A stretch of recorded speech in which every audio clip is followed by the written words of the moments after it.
So we all know that GameStop was in the headlines. GameStop was the game company. People used to buy games there. They felt nostalgic about it. They liked it. Well, who felt nostalgic about it? Well, a bunch of guys who are on Reddit using, guys and gals, they're on Reddit that were using Reddit the way it was intended, to exchange information and chat with each other, rebut each other, yell at each other and do all that. And there was a little group on Reddit called the subreddit, Wall Street Bets. And they talked about what things they wanted to invest in, what they wanted to do. And when they discovered that GameStop had huge hedge funds with giant shorts on it, they wanted to take it to those hedge funds. Uh-oh. So they said, wait, what if we all got together, we're buying at the same time, and we buy the stock and make the stock price goes up? Because the hedge funds were betting that the price would go down, every time it goes up a certain amount, the hedge fund either has to buy more stock to do what's called covering, or they have to put money into their account. In other words, just pump hundreds of millions of dollars in to cover the difference, because they're betting it to go down this way, but it's going this way. So that gap there is a loss if you're in a short, betting it'll go down position. So they had this planned out. What if we could do it? Well, what happened was that's exactly what happened, but did they realize how big it would be? That it ended up being a short squeeze where the stock goes up and the shorts are like, no, don't go up. That's called a short squeeze. It's also called crap in your pants if you're a hedge fund guy and you got a couple $2 billion out there. Hi, me again, Brooker, at the Biz Doc Research Center. Today's case study is brought to you by Depends. Whether you're older and starting to leak, or your $3 billion short is making you freak, Depends has you covered. Now let's get back to the case study. And so while the hedge funds guys started running for their diapers, you had havoc breaking up on the market. And when all of this got added up, if you added up all the losses and everything, as this stock kept going up and up and up and up, past 200, past 300, there was only one word for what was going on with the hedge funds, and it was damn! They lost nearly $20 billion this year in the calamity that was here. And then Robinhood stopped the trading. At this point, people were like, wait, we are crushing these guys. Why are you stopping the trading? And Robinhood said, I can't let you trade anymore. I can't let you do that. There's reasons for it. All this anger went at Robinhood. You had Elizabeth Warren. You had in Washington, D.C. saying investigation, regulation. You had Ted Cruz and AOC, investigation, regulation. Jumping into the mix here, here's what happened, and I believe this to be the truth. First truth is, Robinhood had been fined twice, and the second one, $65 million, hadn't happened that long ago. So there was people with Robinhood accounts that were saying, yeah, I'm with Robinhood, $0 trades, I don't want to have a brokerage account, any of the big guys, or I don't want to give my money to the man. But there was something going on here. And then when the trading stopped, people said, well, wait a minute, maybe they're not so good. Maybe they've sold out to the man. Did somebody pick up the phone and call him and tell him to stop? What's going on here? Well, one of the things that if you're like Robinhood and you're trading stocks, there's what's called the settlement period. And the settlement period is from where you trade and where it gets paid for and the trade is settled. There's a window for those settlement periods that, according to everything I've read, is approximately 2 days, 2 trading days. So if you trade on Monday, it might not settle exactly until Wednesday.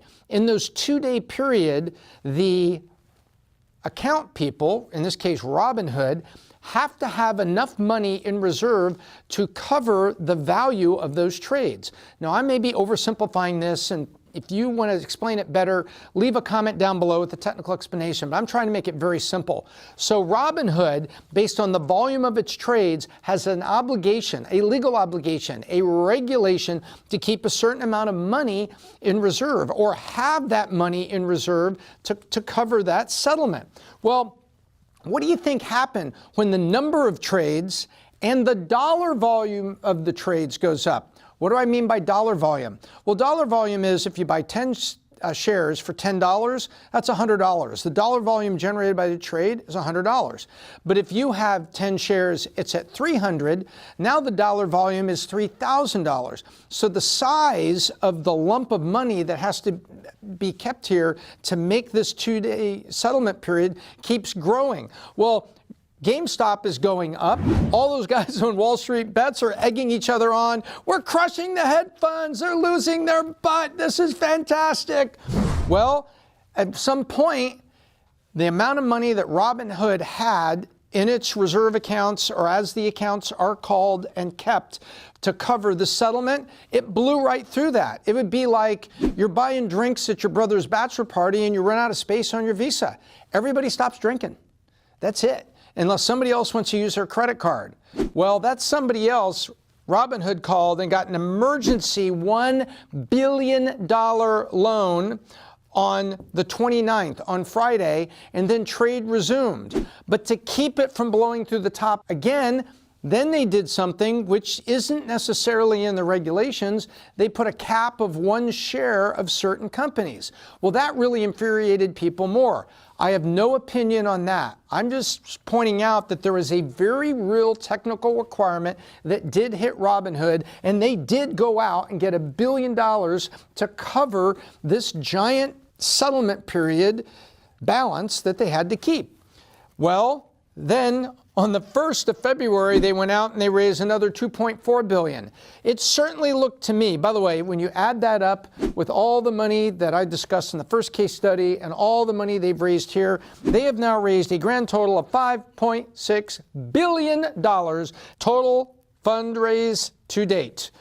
That's a big old number. But now you can see, I'm not defending Robinhood, I'm not defending limiting you to 1 share to buy, but I am pointing out that part of this, there is a very real technical reason that it makes sense, and this is what Robinhood's CEO came out and said, and I'll tell you, I believe him when he goes out and says that there is a technical requirement and they had to make it. The reason is he's been fined twice, and he is holding brokerage accounts that offer trading. I don't believe he's going to go out after being fined twice and tell a whopper of a lie on that issue. I believe it was that issue. All the rest of the restrictions, the slow growth, and everything else he put on there that impacted a lot of good people that had a Robinhood account and wanted to trade, hey, I don't comment on that. Maybe they deserve the slap they were getting for that.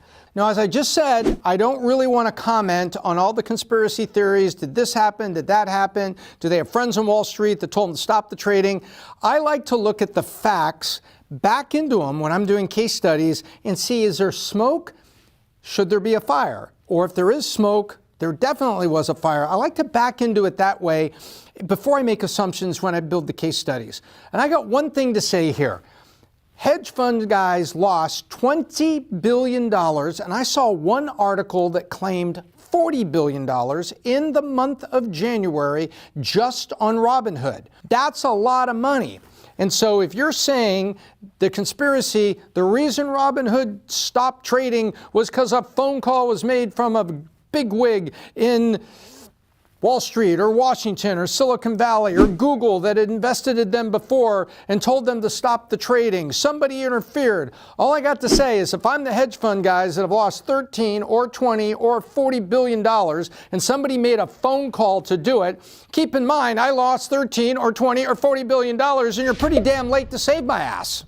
Thanks for watching the short clip. If you like that and I'd like to see the whole episode, you can find it right here. And for even more, subscribe to this channel right here.